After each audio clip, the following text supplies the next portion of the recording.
నమస్తే, welcome to Shri media. నేను మీ విష్ణుప్రియ. శ్రీచక్రం గురించి మనం చాలా వినుంటాం. కొంతమందికి కొన్ని సందేహాలు ఉంటాయి. దాని ప్రతిష్ఠ జరిగిన కొన్ని దేవాలయాల గురించి తెలుసుకుంటాం.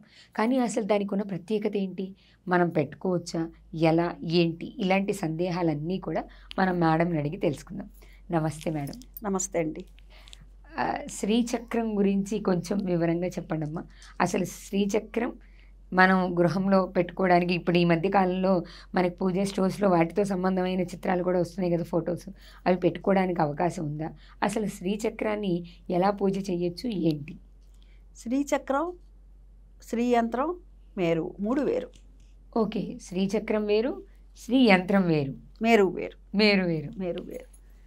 సరే, ఇప్పుడు మీరు చెప్తున్నారు పూజా స్టోర్స్లో కూడా అమ్ముతున్నారు అనేసి, అది శ్రీ యంత్రం అంటారు. శ్రీ యంత్రం మనకి రాగి ఫలకం మీద ఉంటుంది. అవును కదా, వాటిలలో అంతా కూడా అమ్మవారిది మొత్తం అంతా కూడా. అంటే మేరు ఏ విధంగా ఉంటుంది, మేరు ఇలా ఉంటుంది.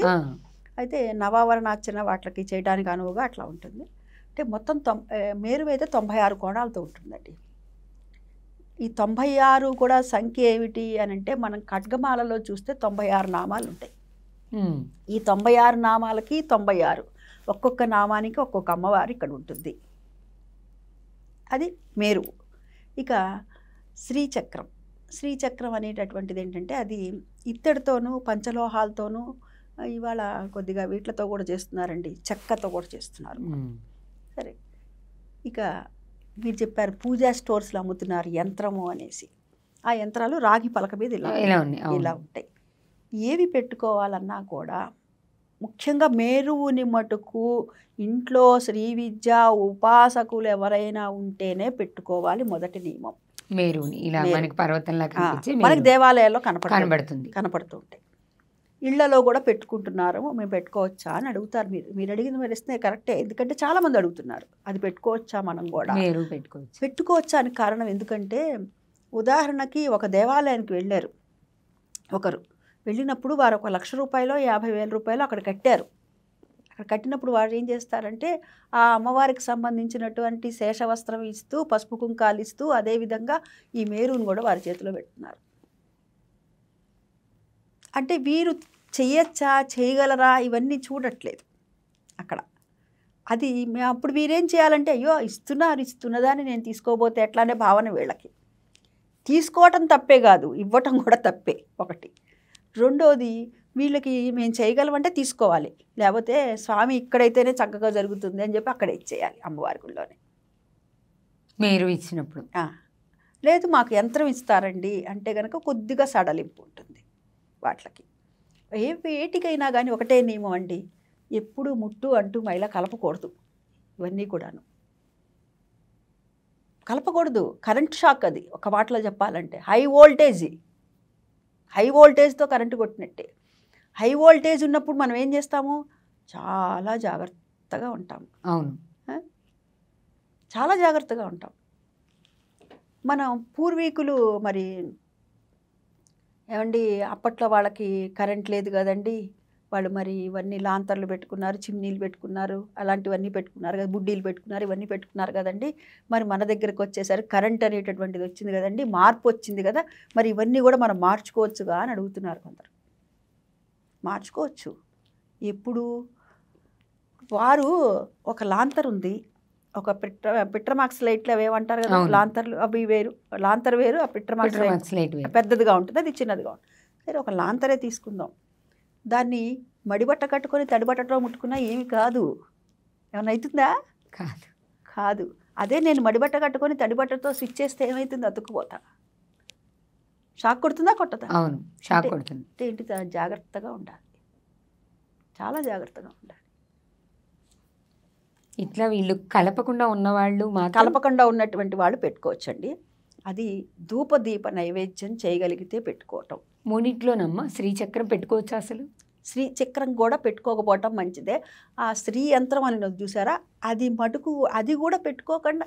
ఏమండి, నేను ఒకటి చెప్తాను, ఒక్క మాట ప్రశ్న సమాధానం నాకు చెప్పండి. అమ్మ అన్న, తల్లి అన్న, మాత అన్న పలుకుతుంది కదా, మరి గ్రామదేవతల్ని కూడా కొలుస్తున్నాం కదా, మరి ఎందుకు కొలుస్తున్నారు? కొంతమంది గ్రామదేవతలనే కొలుస్తారు, ఇటువంటివి చేయరు. వాళ్ళ ఆ అమ్మ కనికరించట్లేదా? తల్లి ఎవరినైనా కనికరిస్తుంది తన బిడ్డల్ని.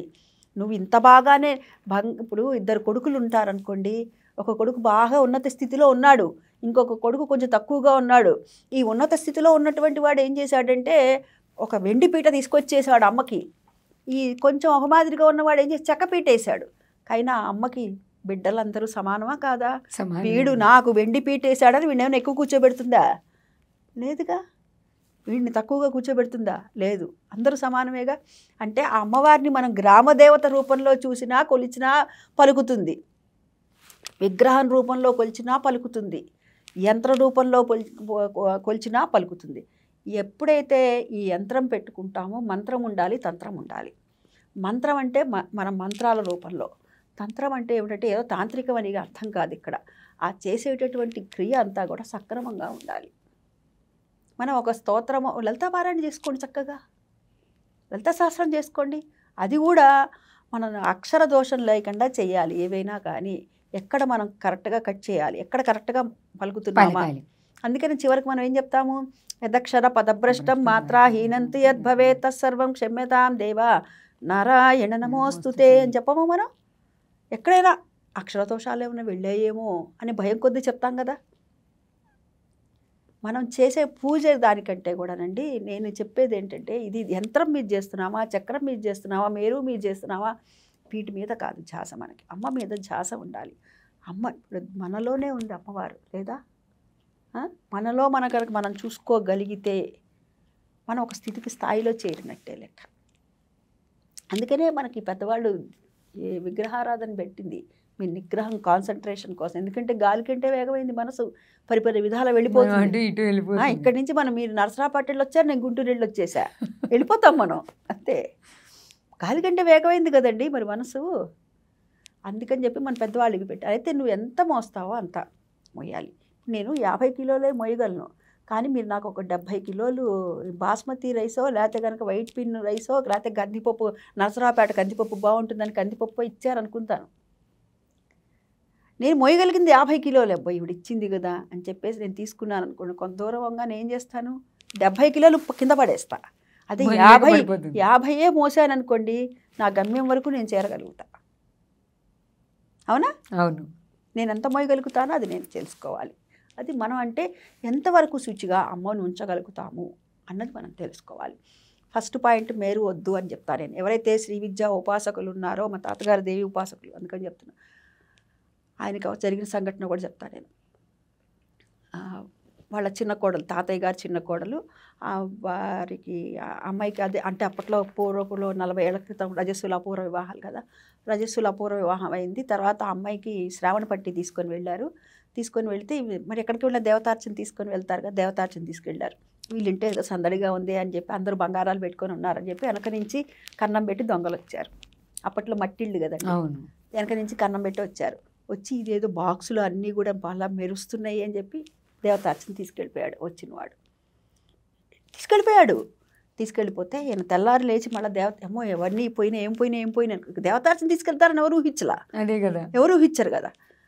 అన్నీ మరి అందులో గంట కానీ డబ్బా కానీ అన్నీ వెండి ఉన్నాయి కదా అనుకున్నాడా, ఏమనుకున్నాడో మెరుస్తున్నాయని తీసుకెళ్ళాడు. తర్వాత ఈయన చూసి దేవతార్చన చేసి మడిగట్టుకుందాం, లేదు దేవతార్చన లేదు. ఇదేంటి దేవతార్చన లేదు, ఇది కూడా తీసుకెళ్ళిపోయారా అనుకున్నారు. తర్వాత నా దేవతార్చన నాకు వస్తే కానీ నేను అన్నం ముట్టనన్నారు. వారం రోజులు అన్నం తినలేదు. సరే ఇంకేం చేస్తానులే అని మళ్ళీ తెనాలి వెళ్ళి ఇదివరకులాగా మళ్ళీ చేయించుకుందాంలే అమ్మవారి విగ్రహం అది అని చెప్పి వెళ్ళారట. వెళ్ళి ఇంకా రోజు వెళ్ళాలనుకుంటుండగానే ఎక్కడైతే దొంగతనం చేశాడో ఆ దొంగ వచ్చి మళ్ళీ అదే డబ్బా ఎట్లాగో తెలుసా, దాని నిండా పువ్వులు పెట్టింది అక్కడ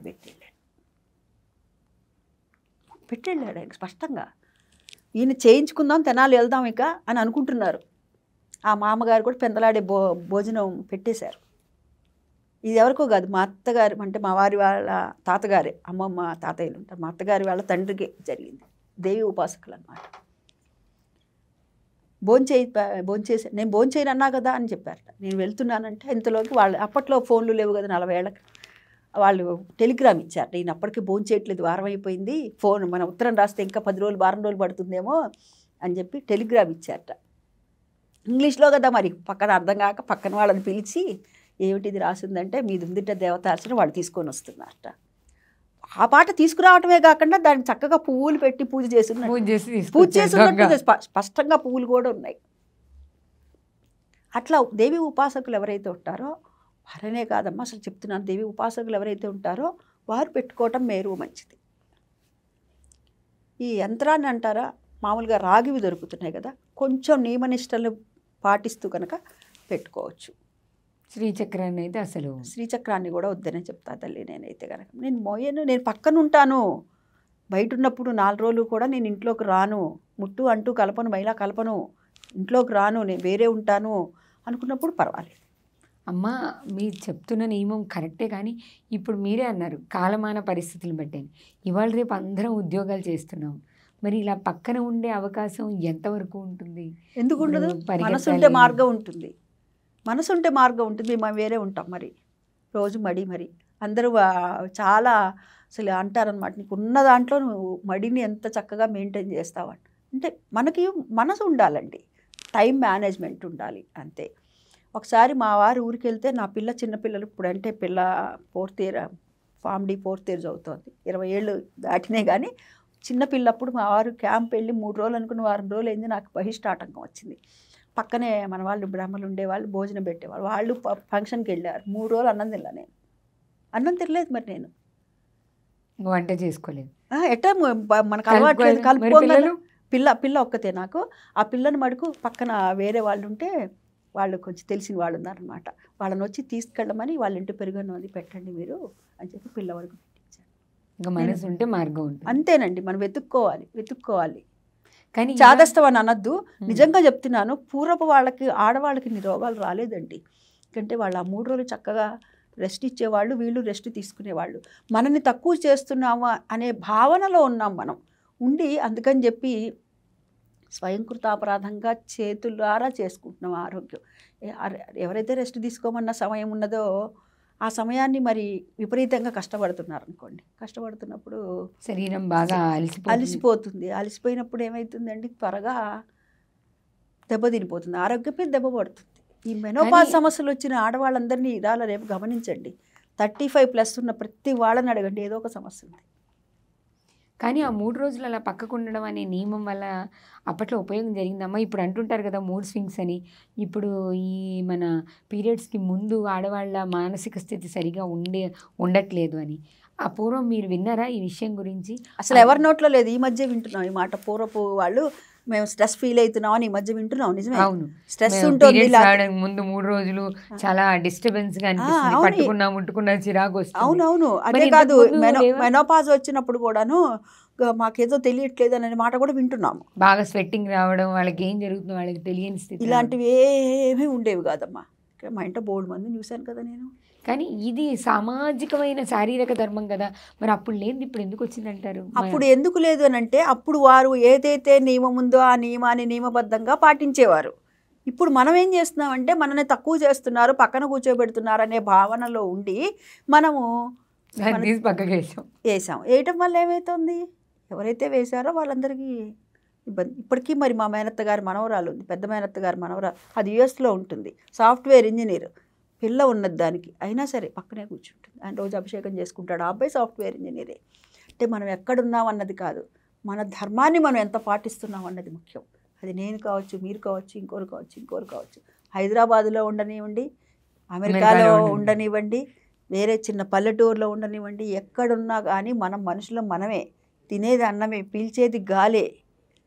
మరి మనలో ఎందుకు వస్తుందో ఈ మార్పు తెలియట్లేదు. ఏమిటో ఈ పాడు సిటీ కల్చర్లో కూడా ఇట్లాంటివి. నన్నే అంటారు మహానే, ఏమి పిల్లని కూడా అట్ట కూర్చోబెడతా వచ్చి అంటారు. నిజంగా చెప్తున్నా, మహాన్ అంటారు. నాకేమనిపించదు, మీరే పిచ్చి అనుకుంటా నేను. నిజంగా నేను హెల్త్ని నేను కాపాడుకుంటున్నాను, నా ధర్మాన్ని నేను కాపాడుకుంటున్నాను, నా పిల్లకి అది నేర్పుతున్నాను. నా పిల్ల ఏ విధంగా ధర్మాన్ని ఏ విధంగా అనుసరించాలని నన్ను అనుసరిస్తోంది. చక్కగా ఉందాం అంతే, నాకేం ఫీలింగ్ ఉండదు. నేను మడిగట్టుకున్నప్పుడు మొదట్లో అయితే మా అపార్ట్మెంట్లో కొంచెం, అందులో హైటెక్ సిటీ కదా, కొంచెం పేరుకు హైటెక్, కొంచెం ఇదిగానే చూసేవారు. అలవాటైపోయింది వాళ్ళకి కూడా. ఎన్నాళ్ళు చూస్తారు, 2 రోజులు అడుగుతారు, ఏంటి ఇంతేనా రోజు మొదట్లో అడుగుతారు, 2వ రోజు చూస్తారు, 3వ రోజు పక్క నుంచి వెళ్ళిపోతారు. మడిగట్టుకున్నారు ఆవిడ, అలవాటు అయిపోయింది వాళ్ళకు కూడా. మనం ముందు ఎక్కడ ఉన్నా మన సంప్రదాయం మనది ఉండాలి. మన సంప్రదాయం ఏదైతే ఉందో దాన్ని మనం ఎప్పుడు కూడా వదులుకోకూడదు అంటాను నేను. మన ఆచారాలు ఊరికే చెప్పలా, ఆరోగ్యమే, ఆహారం ఆరోగ్యం ముడిపెట్టి చెప్పారు. ఆహారం ఆరోగ్యం ఆచారం 3 పక్క పక్కనే ఉన్నాయి. ఆచారాన్ని పాటిస్తే ఆహారం నియమబద్ధంగా ఉంటుంది, మంచి ఆహారం తీసుకుంటే ఆరోగ్యం మన చేతుల్లోనే ఉంటుంది. ధన్యవాదాలు. చూశారు కదా, ఏదైనా మనం పెట్టే విగ్రహారాధన నియమనిష్టలతో పూజ చేయగలిగిన శక్తి సామర్థ్యాలు మనకున్నప్పుడు వాటిని ఆచరణలోకి తీసుకోవడం ఉత్తమం. చేయలేని స్థితిలో వాటిని పెట్టడం కంటే కూడా పెట్టిన తర్వాత చేయగలిగిన స్థితి ఉందా లేదా అని ముందే పరిశీలించుకొని చేయడమే మంచి మార్గం. మరో వీడియోతో మళ్ళీ కలుద్దాం. నమస్తే.